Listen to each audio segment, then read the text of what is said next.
உயிருக்கும் உடல் சார்ந்த உரிமைக்கும் பாதுகாப்பு.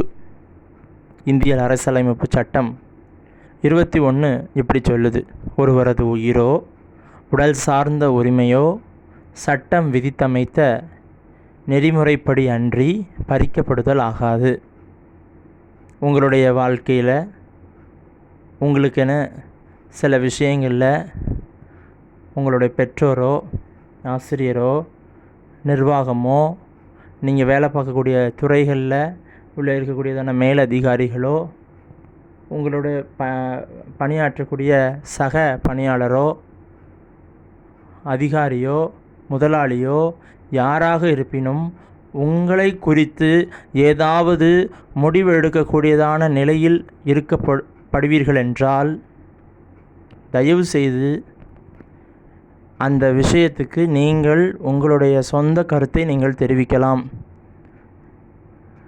உங்களுக்கு பேசுகிறதுக்கான எல்லா உரிமையும் இருக்குது.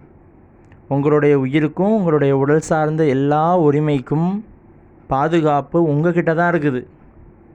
நீங்கள் தான் பாதுகாத்துக்கிடணும்.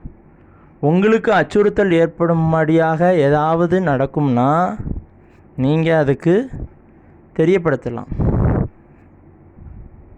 என்ன பாதிப்பு வருதோ அந்த பாதிப்பு, இதனால் எனக்கு இந்த பாதிப்புகள்லாம் வரும், அதனால் நான் இந்த விஷயத்தில் முரண்படுறேன் அப்படின்னு உங்களுக்கு முரண்பட்ட கருத்து இருந்தால் முரண்பட்ட கருத்தை நீங்கள் சொல்லலாம்.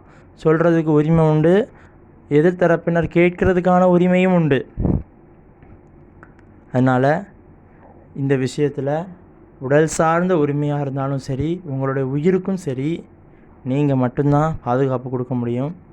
அதனால் தெளிவாக இந்த விஷயத்தில் நீங்கள் முடிவெடுங்க. நன்றி.